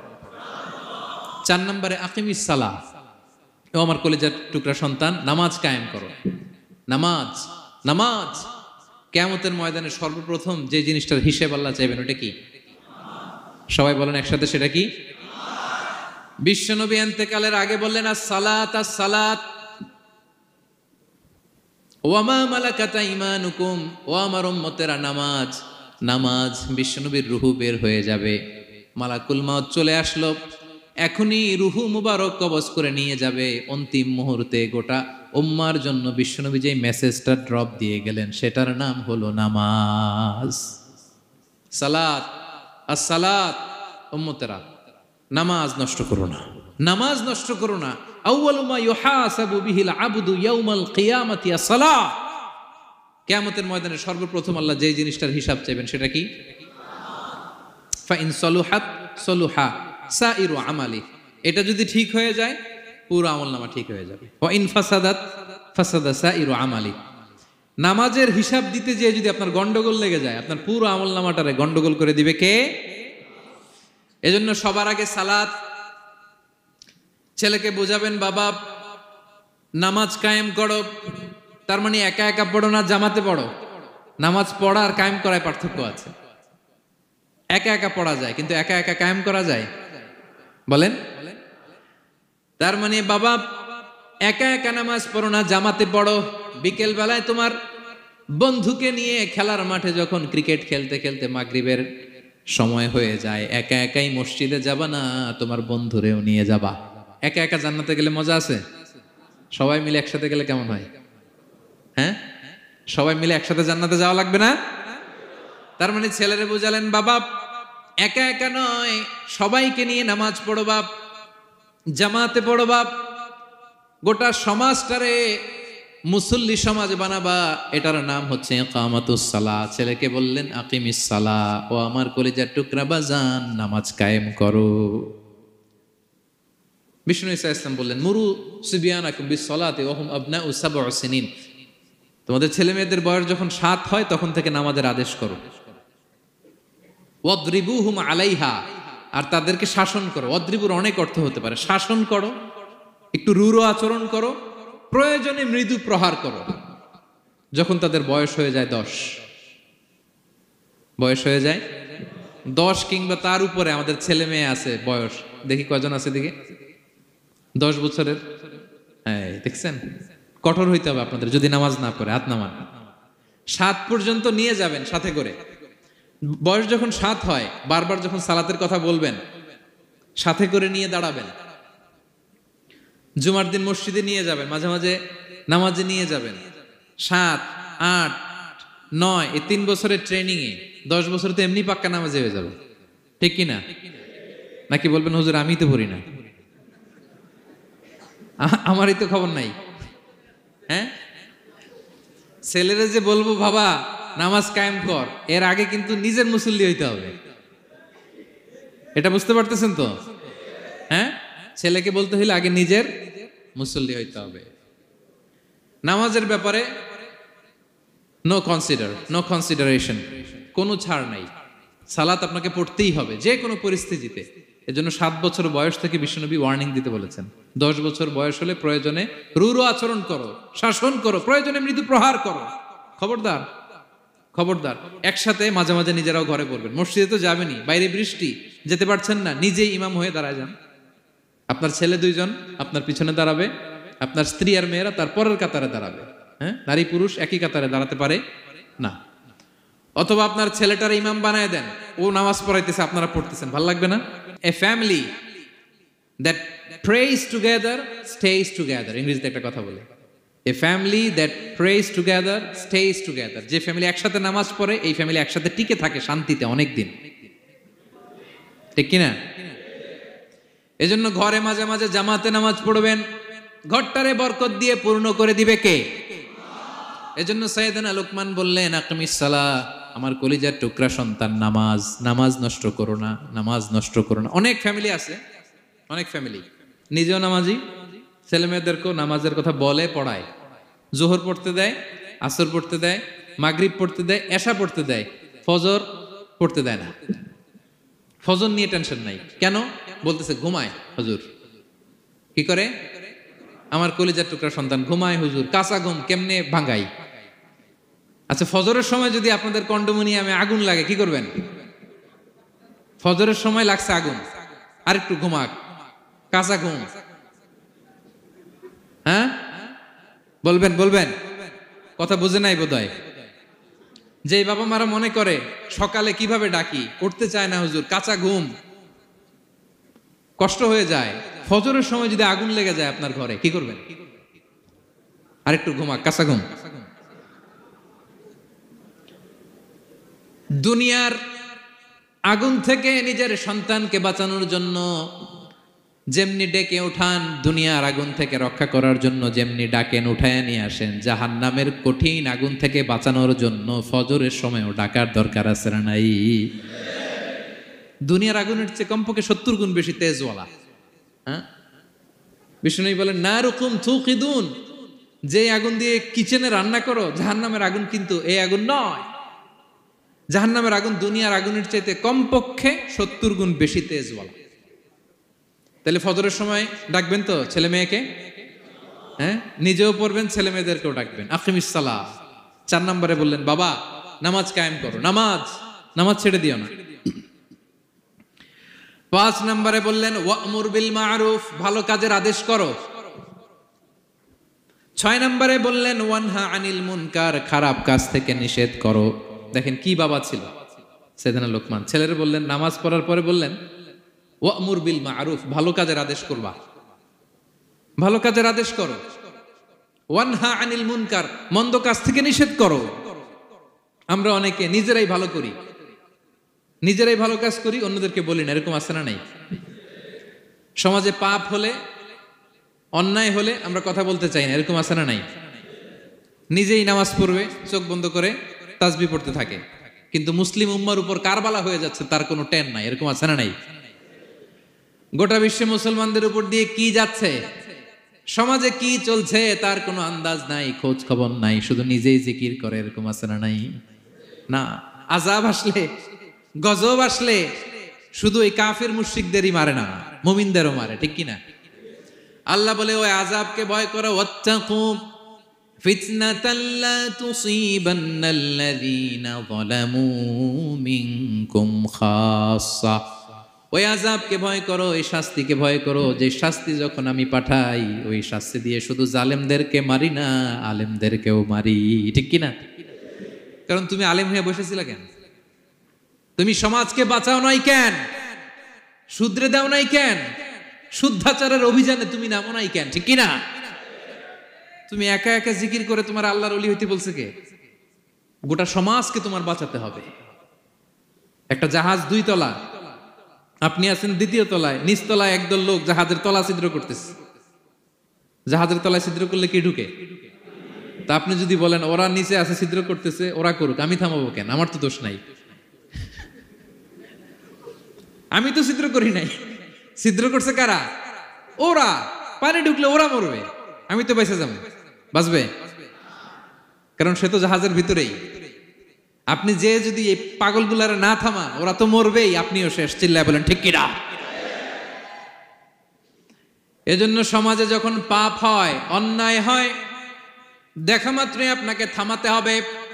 তা না হলে এই পাপের কারণে, অন্যায়ের কারণে আযাব আর গজব যখন আসবে, পাপীরাই মরবে না, আপনিও মরবেন, ঠিক কিনা? মুসা আলাইহিস সালামের পায়ের মধ্যে একবার একটা লাল পিঁপড়া কামড় দিছে। এই সাইজের যে লাল পিঁপড়াগুলো কামড় দিলে খুব আরাম লাগে না? কেমন লাগে? হ্যাঁ, খুব ব্যথা করে, প্রচন্ড ব্যথা করে।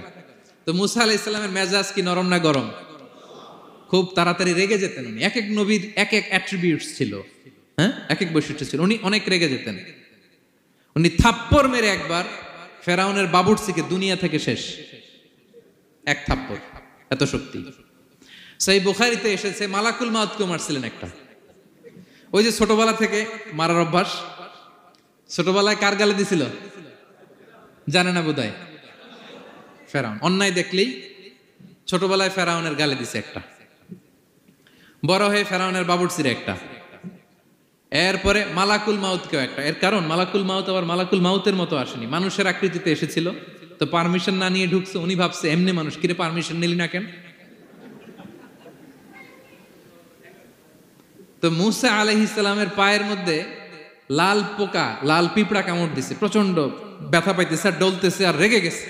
রেগে তাকায় দেখে এদিকে লাল পিঁপড়ার বাসা, যে পা দিয়ে ডোলে সবগুলোরে মেরে ফেলছে।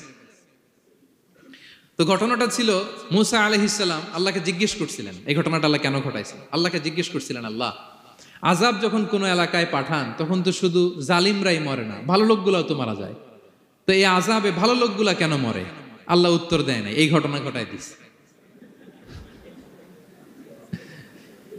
পিঁপড়া যখন কামড় দিছে রেগে সবগুলোর মেরে ফেলছে। আল্লাহ বলে, মুসা কামড় দিছিল কয়টা? কয় আল্লাহ একটা। তো ওগুলোর মারলা কেন? অ্যাকশনে যখন যায় এত কিছু দেখে অ্যাকশন নেওয়া যায় না। এজন্য আল্লাহ বলেন, ওয়াত্তাকু ফিতনাতাল লা তুসিবান্নাল্লাযীনা যালামু মিনকুম খাসসা। ওই ফিতনাকে মানে ওই আযাবকে ভয় করো, যে আযাব যখন আসবে শুধু খারাপ লোকগুলার উপরে আসবে না, ভালো লোকগুলাও বাঁচতে পারবে। কারণ ভালো মানুষরা আশেপাশের লোকদেরকে ভালো বানায় নাই কেন? একা নামাজ পড়েছো কেন? নামাজের দাওয়াত দাও নাই কেন? নিজে হালাল খাইছো, সমাজটারে হালাল দিয়ে বিনির্মাণ করো নাই কেন? এজন্য আযাব আসলে শুধু জালেমদের উপরে আসে না, আলেমদের উপরে আসে, খবরদার। এজন্য ছেলেরে বললেন, বাবা শুধু নামাজ পড়লেই হবে না, ওয়া'মুর বিল মা'রুফ, ভালো কাজের আদেশ করবা, ওয়ানহা আনিল মুনকার, খারাপ কাজ থেকে নিষেধ করবা। এটা আসলে দায়িত্ব হচ্ছে সরকার প্রধানের। যারা ক্ষমতার চেয়ারে বসে তাদেরকে আল্লাহ 4 দফা মূলনীতি দিয়েছেন। আল্লাযীনা মাক্কান্নাহুম ফিল আরদি আকামুস সালাতা ওয়া আতাউয যাকাতা ওয়া আমারু বিল মা'রুফি ওয়া নাহাউ আনিল মুনকার ওয়ালিল্লাহি আকিবাতুল উমুর। আল্লাহ বলেন, যাদেরকে আমি ক্ষমতার চেয়ারে বসাই 4টা দায়িত্ব তাদেরকে দেই। তাদের প্রধান কাজ নামাজ কায়েম করবে, সমাজে যাকাত আদায় করবে, ভালো কাজের আদেশ করবে, তারপরে মন্দ কাজের নিষেধ করবে। ক্ষমতার চেয়ার যারা পায় তাদের জন্য মূলনীতি এটা। তো এরা তো করে না, আমাদের কি করতে হবে, ঠিক কিনা? ভালো কাজের আদেশ করতে হবে, মন্দ কাজের নিষেধ করতে। বিষ্ণু ইসলাম বললেন, মান রাআ মিনকুম মুনকারা, চোখ দিয়ে যে সমাজে খারাপ দেখে, ফালিয়ুগাইয়িরহু বিয়াদি, সেজন্য হাত দিয়ে ঠেকিয়ে দেয়, হাত দিয়ে। ফাইন লাম ইয়াস্তাতি' ফাবিলিসানি, হাত দিয়ে না পারলে মুখ দিয়ে। কারণ আপনার অনেক সময় এরকম পরিস্থিতি নাও হতে পারে যে আপনার এত পাওয়ার নাই যে আপনি হাত দিয়ে থামাই দিবেন, এরকম হয় না? অক্ষম, আমি পারি না। তখন মুখ দিয়ে কিভাবে পরিবর্তন করবেন বলেন, নাসিহা করেন, কাউন্সিলিং করেন, জনমত গড়ে তোলেন। ফাইন লাম ইয়াস্তাতি' ফাবিকলবিহি, হাত দিয়েও থামাতে পারলেন না, মুখ দিয়েও প্রতিবাদ করতে পারলেন না, বিশ্বনবী বললেন অন্তত অন্তর দিয়ে সেটাকে ঘৃণা করবা। অন্তর দিয়ে ঘৃণা করো, অন্তর দিয়ে এটাকে পরিবর্তন করে দেওয়ার প্ল্যান করো, হৃদয়ে হৃদয়ে। ওয়াযালিকা আদাফুল ঈমান, এটা হচ্ছে ঈমানের সর্বনিম্ন স্তর। এর নিচেও যদি যান, মানে আপনার দিলেও লাগে না, বিশ্বনবী বলে তাহলে তোমার অন্তরে ঈমানের ছিটে ফোঁটা নাই। চিল্লা এখন, ঠিক কিনা? এজন্য ভালো কাজের আদেশ করো, মন্দ কাজের নিষেধ করো। নামাজের পরপর সাইয়েদনা লোকমান বললেন, বাবা নিজেই ভালো করো না, সমাজে ভালো ছড়িয়ে দাও। ছড়াই দিতে হবে, ভালোকে ছড়াই দিতে হয়, সংঘবদ্ধ জীবন যাপন করতে হয়, আপনাকে দাঁড়াতে হবে, আপনাকে হিম্মত করতে হবে। হিম্মতটাই হচ্ছে ইসমুল আযম, ইসমুল্লাহিল আযম। ইসমে আযম মানে আল্লাহর এমন একটা নাম যেটা দিয়ে দোয়া করলে আল্লাহ কবুল করে। এটা কি? কেউ বলে ইয়া হাইয়্যু ইয়া কাইয়্যুম, কেউ বলে ইয়া রহমান ইয়া রাহিম। অনেক মুফাসসিরিন, অনেক মুহাদ্দিসিন এক একটা বলছে যে এইটা হতে পারে, এটা হতে পারে। অনেকে বলছে হিম্মতটাই হচ্ছে ইসমে আযম। তুমি হিম্মত করে আল্লাহর কাছে চাও, গোটা দুনিয়া পাল্টে যাবে, ঠিক কিনা? এজন্য সমাজের পরিবর্তনের জন্য আপনাকে আগে আসার দরকার আছে না নাই? ছেলেকে দেখেন, সুবহানাল্লাহ বিহামদি, কিভাবে ছেলেরে গড়ে তুলতে হয়। প্যারেন্টিং লেসন ফ্রম সূরা লোকমান। কিভাবে আপনি প্যারেন্টিং লেসন বের করে আনবেন, বাবা হিসেবে কিভাবে আপনি ছেলেকে গড়ে তুলবেন। নামাজের পরপর সাইয়েদনা লোকমান বললেন, ভালো কাজের আদেশ করবা, মন্দ কাজের নিষেধ করবা। এরপরে বললেন, ওয়াসবির আলা মা আসাবাক ইন্না যালিকা মিন আজমিল উমুর। লোকমান বললেন, ওয়াসবির আলা মা আসাবাক, বিপদে ধৈর্য ধরো। কারণ লোকমান আলাইহিস সালাম ভালো করেই জানেন যে নামাজ কায়েমের আন্দোলন করে, যে সত্যের পথে আহ্বান করে, যে অন্যায় কাজে বাধা দেয়, সমাজ তারে ওয়েলকাম করে না। তার জীবনে দুঃখ আছে, তার জীবনে দুঃখ আছে, তার উপরে হামলা হতে পারে, মামলা হতে পারে, তাকে দেশ ছাড়া করা লাগতে পারে।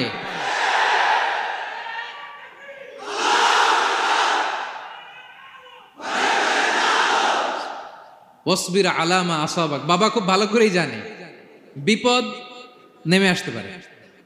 যে নামাজ কায়েমের আন্দোলন করে, যে সৎ কাজের আদেশ করে, অসৎ কাজে বাধা দেয়, তাকে থামানোর জন্য, তার অগ্রযাত্রাকে রুখে দেওয়ার জন্য, তার রাস্তাকে ব্লক করার জন্য যুগে যুগে সমাজে সমাজে আছে না নাই? আছে। ঘাবড়ে গেলে চলবে না। এই পথ, এটা ফুল সজ্জার কোনো পথ নয়, এটা কণ্টকাকীর্ণ। এখানে প্রতি পদে পদে কাটা। এটা জেনেই আমরা এই পথে এসেছি, ঠিক কিনা? এজন্য আমাদেরকে রুখে দেয়া যাবে না। আমরা সত্যের কথা বলেই যাব, আমরা অন্যায় দেখলে প্রতিবাদ করেই যাব। প্রতিবাদ করবেন, দাঁড়াবেন। আপনি দাঁড়ালেই দেখবেন পরিস্থিতি অন্যরকম হয়ে গেছে। দাঁড়ান না, যে আপনি অন্যায় করতেছে, আপনি দাঁড়ান না কেন? অপরাধ করতেছে, আপনি থামান না কেন? আপনার বোনের বয়সী একটা মেয়েকে টিস করতেছে কিছু ছেলেরা, আপনি দাঁড়ান না কেন? ওদের 10 জনের চেয়ে আপনার শক্তি অনেক বড়। সত্যের যে শক্তি আছে, মিথ্যা তার সামনে মুখ থুবড়ে পড়ে। আপনি দাঁড়ান, আপনি জিজ্ঞেস করেন, এরকম করতেছো কেন, টিস করতেছো কেন? আপনি ওখানে জনমত গড়বেন। আপনি দাঁড়ালে আরো 10 জন দাঁড়াবে, ঠিক কিনা? দাঁড়াতে আপনাকে হবে, সাহস করে দাঁড়াতে হবে। সালাত কায়েমের আন্দোলন যারা করে, সৎ কাজের আদেশ যারা দেয়, মন্দ কাজ থেকে নিষেধ যারা করে, তাদের জীবনে পরীক্ষা আছে না নাই? এজন্য সাইয়েদনা লোকমান বললেন, বাবা যেই নাসিহত তোমাকে দিচ্ছি, এটা পালন করলে বিপদ আসবে, কিন্তু ঘাবড়ে যেও না, আতঙ্কিত হয়েও না। ওয়াসবির আলা মা আসাবাক, বিপদে ধৈর্য ধরো, ধৈর্য ধারণ করতে হবে। সবর, সবর নিয়ে কোথায় যেন আলোচনা করেছিলাম, যে সবর এটা এমন একটা গাছ, যে গাছের চারদিকে থাকে কাটা, কিন্তু ফলটা বড় মিষ্টি। সবর বাংলা জানেন তো কি? ধৈর্য। ধৈর্য এমন একটা গাছ, যে গাছের চারিদিকে কাটা, কিন্তু ফলটা মিষ্টি, সুস্বাদু। এই সুস্বাদু ফল খেতে হলে এই কাটাগুলো সহ্য করতে হবে। ধৈর্য। ছোট্ট ছেলে মেয়েদেরকে ননির পুতুল করে গড়ে তুলবেন না, খবরদার। ওদেরকে কষ্ট সহিষ্ণু করে গড়ে তুলবেন। আপনি থাকতেই কষ্ট করা শিখান, তার জীবনটা স্মুথ হবে, তার ক্যারিয়ারটা ব্রাইট হবে, তার ভবিষ্যৎটা সুন্দর হবে। ছেলেমেয়েরা কিছু চাইলেই সাথে সাথে দিবেন না। অনেক বাবা মা আছে, এত আদর করে, এত বেশি আহ্লাদ করে, যা চায় তাই দেয়, পরে হিতে বিপরীত হয়, ঠিক কিনা? ছেলে মেয়েকে অভাব শেখান, ছেলে মেয়েকে কষ্ট শেখান, ওদেরকে সংগ্রাম শেখান, প্রতিকূল পরিবেশে কি করে টিকে থাকতে হয় এটার সবক শেখান। সেদিন লোকমান তাই করলেন, ছেলের সবর শিখাইলেন, যে বাবা ধৈর্য ধারণ করো, আতঙ্কিত হবা না। জীবন এটা সহজ নয়, জীবন চলার পথ সহজ নয়, এটাকে সহজ করে নিতে হয়। কখনো সবর করে, কখনো ক্ষমা করে, কখনো অন্যকে ইগনোর করে, কখনো দোয়া করে, কখনো আল্লাহর উপর তাওয়াক্কুল করে, ঠিক কিনা? ছেলে মেয়েকে আদর করে বোঝাবেন, বাবা এখন তুমি বাবার হোটেলে খাও, মায়ের হোটেলে ঘুমাও।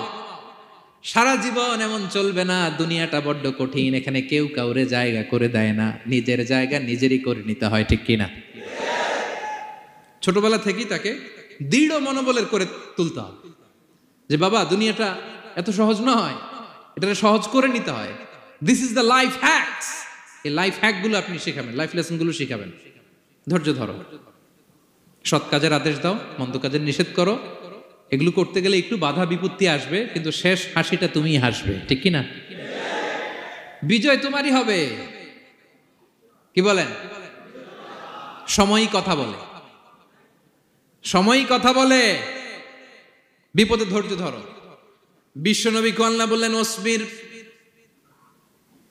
আলা মা ইয়াকুলুনা ওয়াহজুরহুম হাজরান জামিলা। নবী হে, বিপদে ধৈর্য হারা হবেন না। ভালো সময় সামনে আসছে, মক্কায় আপনারে কষ্ট দেয়, গণক বলে, জাদুকর বলে, পাগল বলে, মদিনাতে বিজয় আপনারই হবে, ঠিক কি না? ছেলে মেয়ে যেন আশাবাদী হয়ে গড়ে ওঠে, হোপফুল, আতঙ্কিত যেন না হয়। কষ্ট শিখান, ধৈর্য শিখান। আচ্ছা, গেল। এরপর তিনি বললেন, ওয়ালা তুসাইর খাদ্দাকা লিন্নাস। ও আমার কলিজার টুকরা সন্তান, ওয়ালা তুসাইর খাদ্দাকা লিন্নাস, অহংকার করে মানুষ থেকে মুখ ফিরিয়ে নিও না। ছেলেরে এবার সোশ্যাল বানানোর চেষ্টা করতেছেন, হ্যাঁ? ওয়ালা তুসাইর খাদ্দাকা লিন্নাস। দেখেন, একটার পর একটা। প্রথমে স্রষ্টারে চিনাইলেন, তাই না? এরপরে স্রষ্টার ক্ষমতা সম্পর্কে শিখাইলেন, এরপরে আধ্যাত্মিকতা শিখাইলেন, এরপরে ইবাদত কি সেটা জানালেন, এরপরে তিনি সোশ্যাল এঙ্গেজমেন্ট কিভাবে করবেন, সোশ্যাল রিফর্ম কিভাবে করবেন শিখালেন। এবার মানুষের সাথে কিভাবে মিশতে হয় সেটা শিখাচ্ছেন। মানে পিপল ওরিয়েন্টেড হও। ওয়ালা তুসাইর খাদ্দাকা লিন্নাস, অহংকার করে মানুষের থেকে মুখ ফিরিয়ে নিও না, মুখ ছিটকাবে না। মানুষকে সম্মান করো, মানুষের সাথে মেশো, বি পিপল ওরিয়েন্টেড। আমাদের অনেক ছেলে মেয়েরা মানুষের সাথে মিশতে পারে না। দোষ কার? বাবা মায়ের, শেখায় না। একটা সময় আমাদের মনে আছে, ছোটবেলায় মেহমান আসলে আমরা এত খুশি হইতাম। কি বলেন? মেহমানের কাছে যাইতাম, সূরা শোনাইতাম, কবিতা শোনাতাম, এটা খেলতাম, ওইটা করতাম। যাওয়ার সময় আমাদেরকে টাকা দিয়ে যেত, হায় রে খুশি। এখন দেখবেন টেনে হিসেবে মেহমানের সামনে আনা যায় না। এরকম আছে না নাই?